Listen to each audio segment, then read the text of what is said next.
Surat Efesus pasal yang ke-6 ayat yang ke-17 firman Tuhan. Dan terimalah ketopong keselamatan dan pedang roh, yaitu firman Allah. Sekali lagi.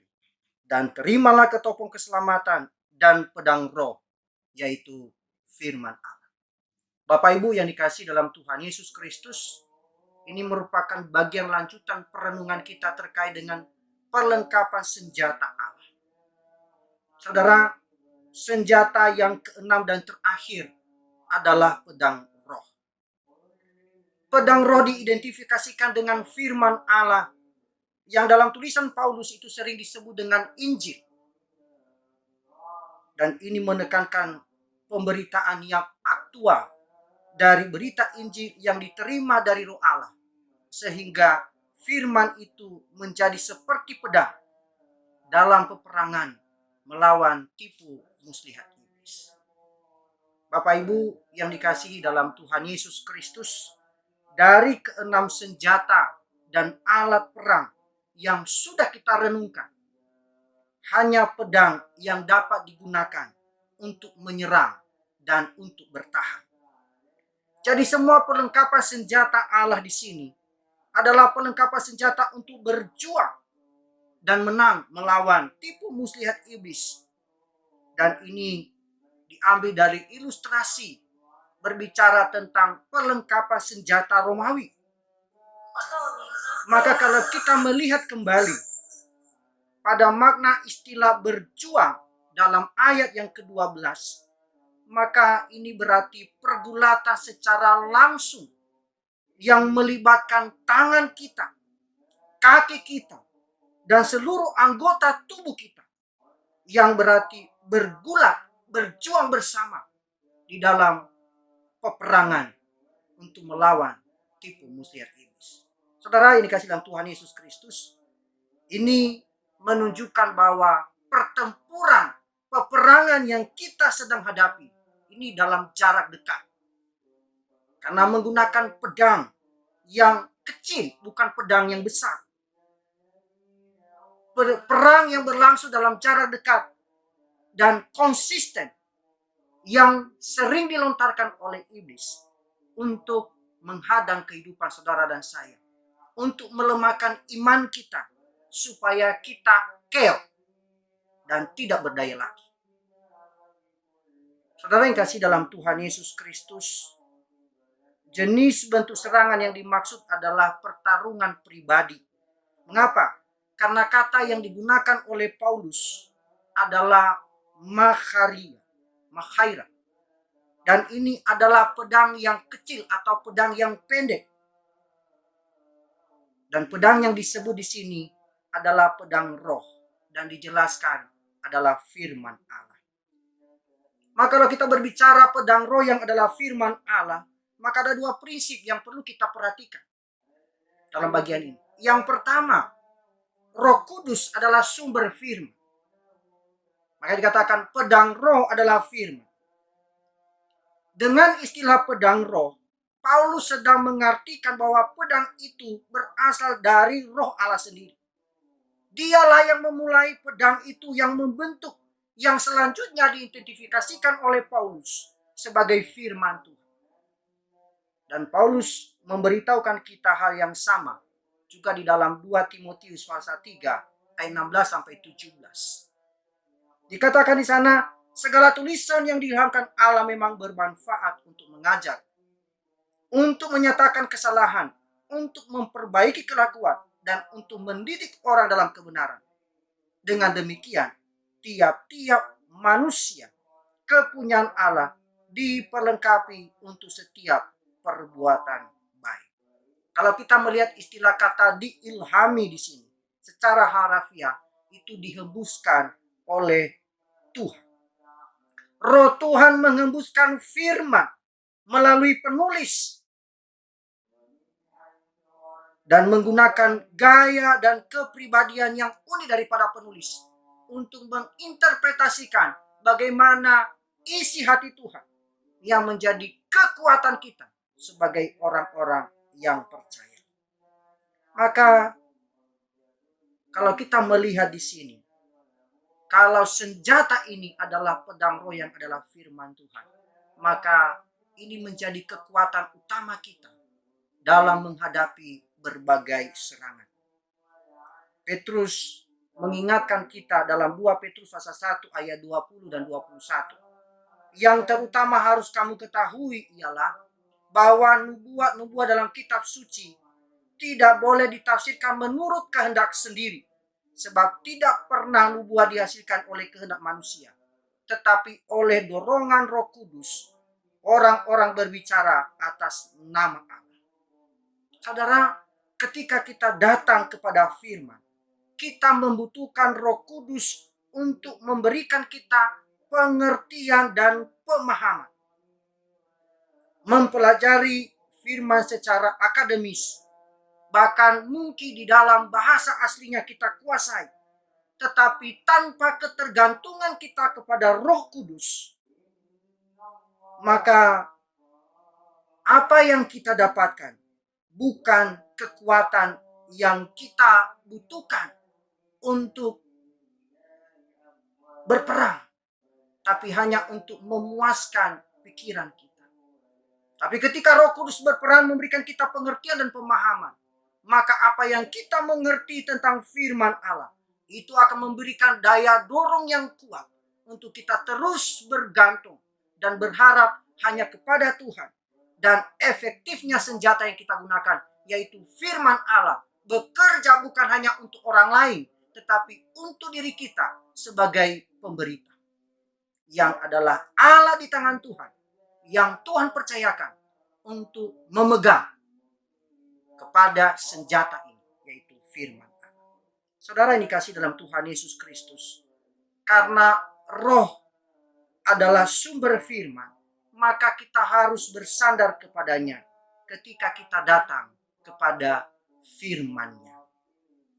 Saudara yang dikasih dalam Tuhan Yesus Kristus, hal yang kedua, prinsip yang kedua yang perlu kita fahami ketika berbicara pedang roh adalah firman Allah, maka firman itu berkuasa. Firman itu berkuasa. Firman Tuhan yang diucapkan sangat kuat. Itu dikatakan dalam Ibrani pasal 11 ayat 3. Karena iman kita mengerti bahwa alam semesta telah dijadikan oleh firman Allah. Sehingga apa yang kita lihat telah terjadi dan apa yang tidak dapat kita lihat. Saudara yang dikasih dalam Tuhan Yesus Kristus, gambaran firman sebagai pedang ini menyiratkan juga kekuatan yang ada di dalam. Pedang tidak digunakan dalam pertempuran untuk menepuk bahu musuh atau untuk menahannya, untuk mengancamnya, tapi digunakan untuk mematikan atau membunuh. Maka memang kita tidak bisa membunuh iblis, tapi firman Tuhan berkuasa untuk mengalahkannya dan mematahkan segala godaan yang dia tawarkan untuk kita. Kita bisa mematahkan kuasanya, kita bisa mengalahkannya dengan firman Tuhan. Maka untuk memahami bagaimana firman Tuhan itu berkuasa, maka kita perlu mempertimbangkan beberapa hal. Yang pertama, Allah menggunakan firman-Nya untuk mencapai tujuannya. Tujuan dalam kedaulatan. Ketika memberitakan firman Tuhan, maka seharusnya kita sebagai seorang pemberita firman Tuhan, kita harus bersandar kepada janji Tuhan sendiri. Dalam Yesaya 55 ayat 10-11 firman Tuhan berkata, sebab seperti hujan dan salju turun dari langit dan tidak kembali ke situ, melainkan mengairi bumi, membuatnya subur dan menumbuhkan tumbuh-tumbuhan, memberikan benih kepada penabur dan roti kepada orang yang mau makan. Demikianlah firman-Ku yang keluar dari mulut-Ku. Ia tidak akan kembali kepadaku dengan sia-sia, tetapi ia akan melaksanakan apa yang Ku kehendaki dan akan berhasil dalam apa yang Kusuruhkan kepada. Kalau kita bersandar kepada pemahaman pengertian firman Tuhan ini, maka pekerjaan pelayanan saudara dan saya untuk melayani Tuhan, memberitakan firman Tuhan dalam kesederhanaan apapun, Tuhan bisa pakai. Kalau saudara bersandar sepenuhnya kepada firman Allah, maka firman itu berkuasa melaksanakan kehendaknya dalam kehidupan saudara dan saya, dan kepada siapapun yang telah mendengarkan firman Tuhan. Saudara yang kasih dalam Tuhan Yesus Kristus, kita mungkin bertanya-tanya dalam hati, bagaimana dengan mereka yang mendengar dan menolak firman Tuhan? Bagaimana hal itu mencapai tujuan Tuhan? Jawaban sederhana adalah, kadang-kadang Tuhan menggunakan firman-Nya untuk mencurahkan kasih karunia-Nya. Tetapi di waktu yang lain, Dia juga menggunakan firman-Nya untuk mengeraskan hati seseorang dan membutakan orang fasik, sehingga mereka akan menerima penghakiman dari Tuhan sendiri.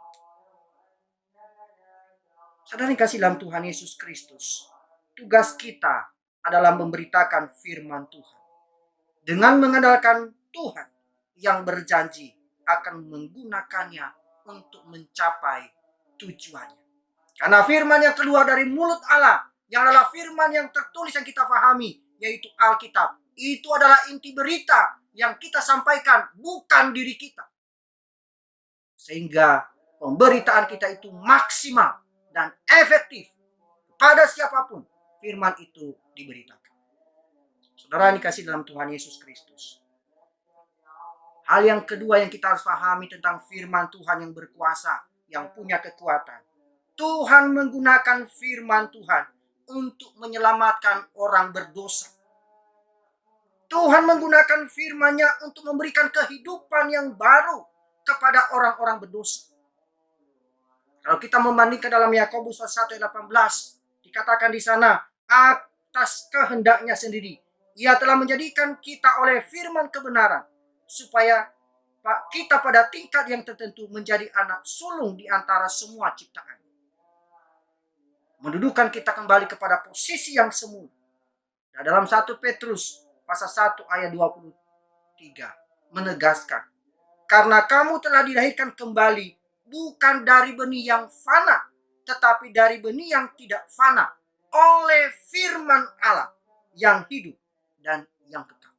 Saudara, ini berarti bahwa ketika kita membagikan Injil, kekuatan untuk menyelamatkan itu tidak terletak kepada kemampuan kita dalam menyajikan firman Tuhan, tetapi terletak kepada firman yang bekerja oleh Roh Kudus melalui hidup saudara dan saya, melalui pemberitaan kita, melalui pelayanan kita, sehingga orang mengalami hidup di dalam Kristus, mengalami perjumpaan pribadi dengan Tuhan, dilahirbarukan oleh benih yang tidak fana, tapi benih yang kekal, yaitu oleh firman yang hidup.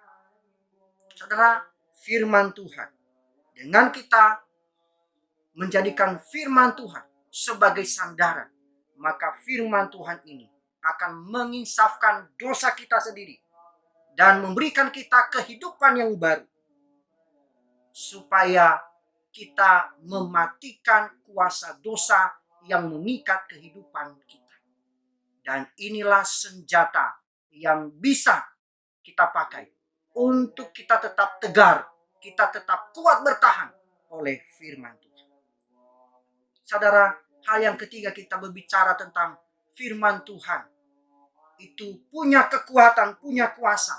Mengapa? Karena Tuhan menggunakan firman itu untuk mengungkapkan dosa kita dan memulihkan jiwa kita.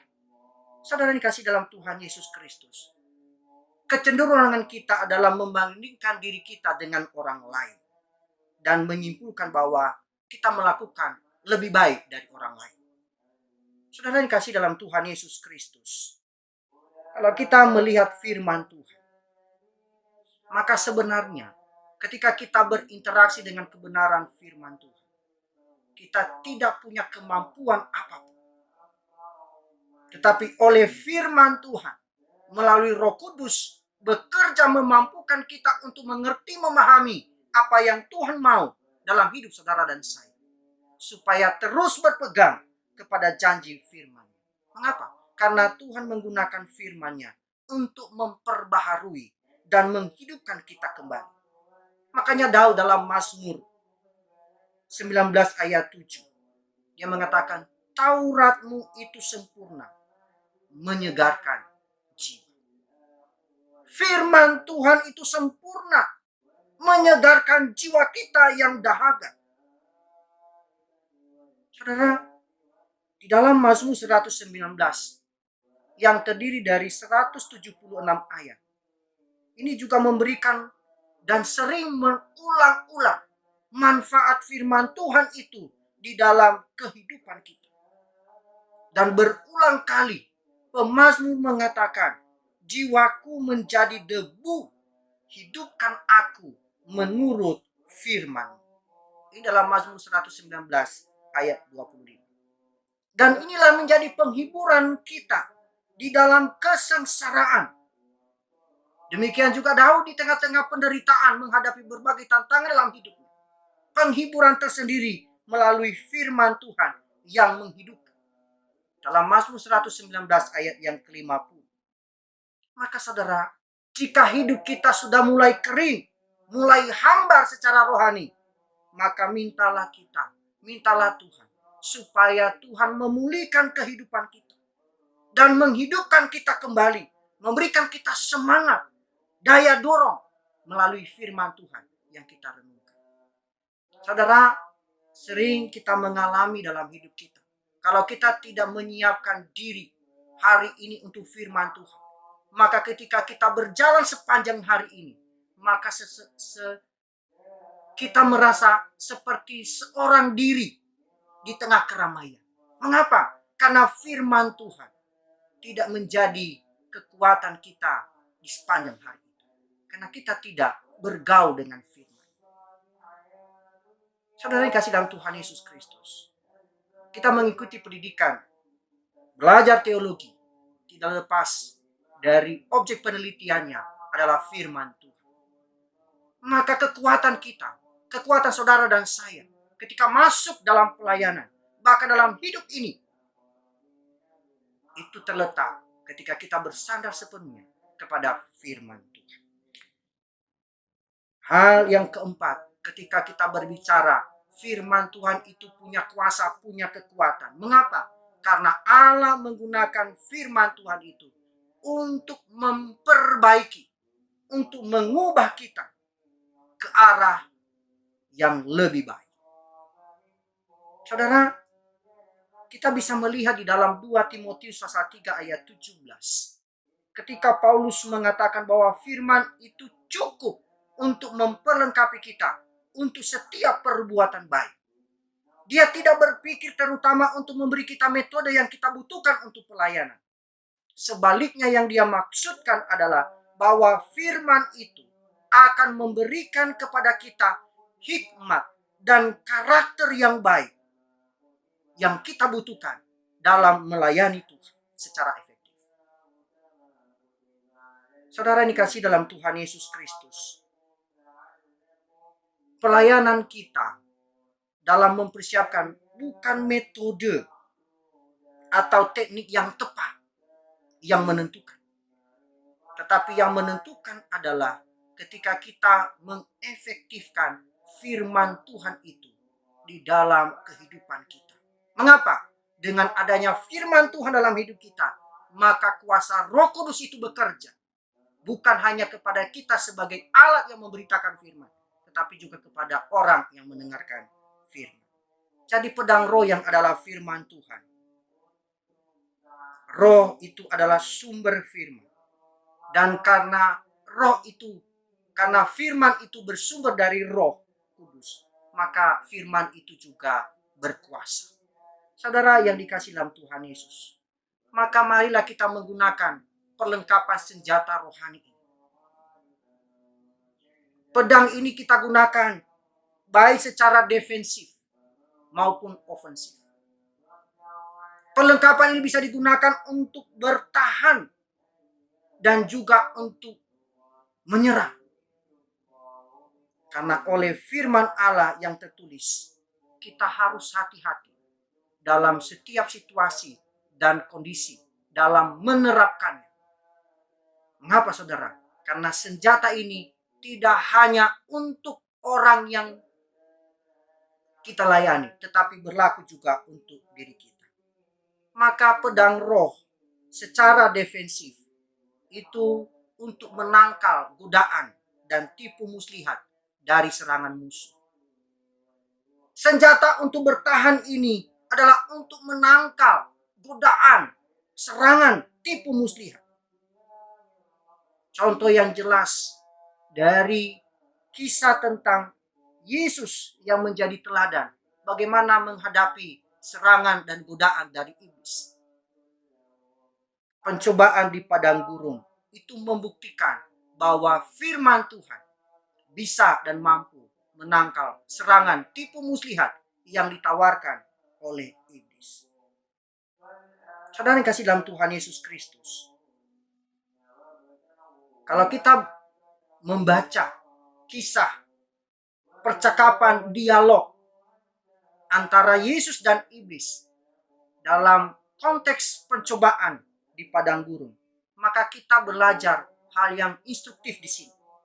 Bahwa setiap kali Yesus menanggapi dengan kitab suci yang secara spesifik dan tepat, maka dia tahu firman yang digunakannya adalah untuk menangkis dari berbagai godaan iblis. Demikian juga dengan kita. Kita belajar dari Tuhan Yesus yang adalah teladan kita, yang adalah Tuhan dan Juru Selamat kita. Ketika kita menghadapi berbagai tantangan, maka firman Tuhanlah yang bisa membentengi saudara dan saya untuk bertahan dan juga untuk menyerang. Saudara, kita tidak menjadi pribadi yang pasif ketika belajar firman Tuhan, tapi harus menjadi pribadi yang aktif, produktif, tidak berhenti hanya di ruang kelas, tidak hanya berhenti dengan perenungan pribadi, tapi mari kita terus berjuang untuk memberitakan firman itu. Menggunakan senjata ini tidak hanya untuk digunakan bertahan, tapi juga digunakan untuk menyerang atau ofensif. Tempat kita berperang itu adalah lewat pemberitaan kita, baik dalam berkhotbah, dalam konseling, dalam penginjilan. Mengapa? Karena firman Tuhan ini harus memiliki tempat yang utama dalam khotbah-khotbah kita, dalam pemberitaan-pemberitaan kita. Mengapa? Karena efektifnya pengalaman pertobatan itu lewat firman yang diberitakan melalui pekerjaan Roh Kudus.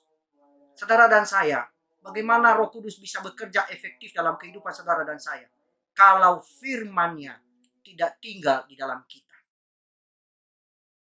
Bagaimana Roh Kudus bisa bekerja untuk menjadikan kita alat yang efektif di tangannya kalau firman-Nya kita tidak renungkan siang dan malam? Maka kalau saudara dan saya mau dipakai lebih lagi dan lebih heran lagi, maka teruslah belajar mendalami firman Tuhan sebagai pegangan, sebagai senjata yang adalah pedang, baik untuk bertahan maupun untuk menyerang. Saudara dikasih dalam Tuhan Yesus Kristus, maka untuk menggunakan pedang roh yang adalah firman Allah secara efektif, maka perlu memperlengkapi diri dengan baik. Memperlengkapi dalam hal apa? Yaitu firman Tuhan itu harus diketahui dengan benar, harus mengetahui dengan baik. Mengapa? Karena setan pun menggunakan firman untuk menipu kita. Firman Tuhan pun diputarbalikan oleh iblis untuk menggoda iman kita.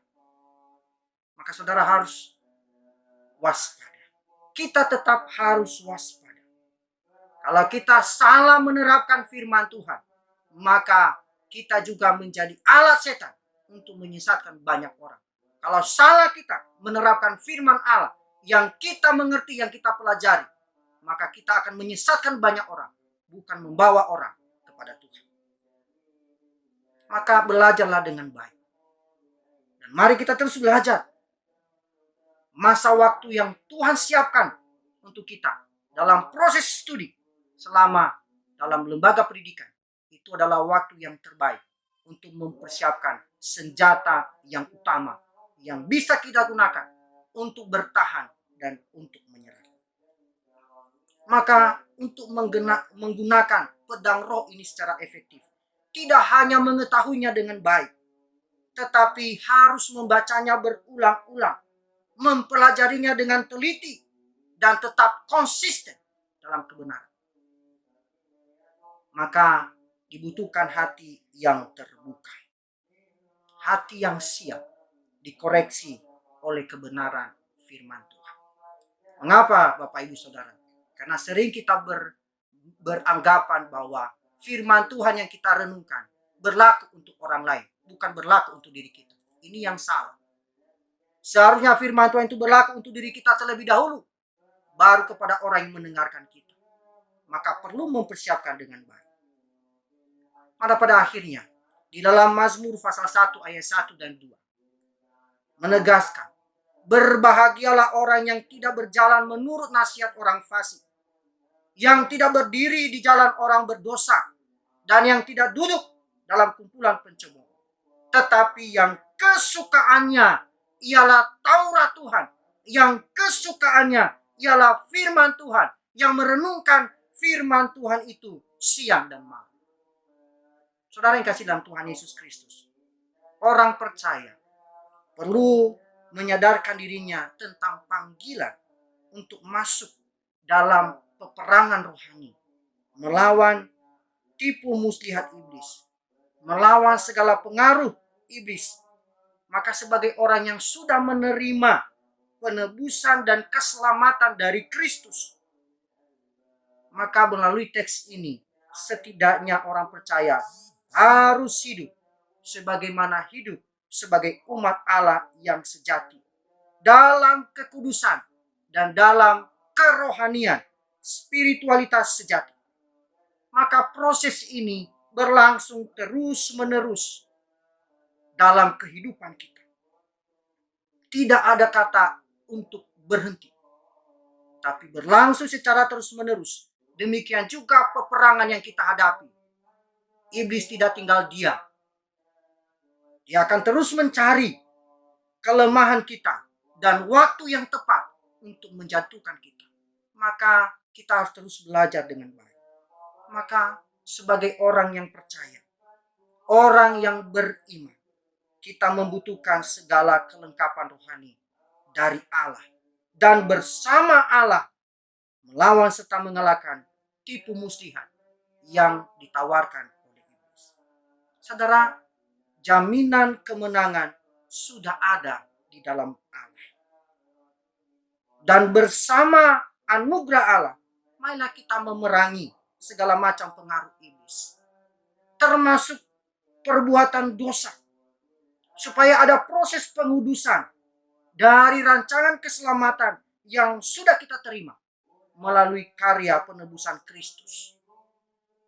Dalam momen minggu-minggu ini, kita merenungkan bagaimana karya Kristus di dalam kehidupan saudara dan saya.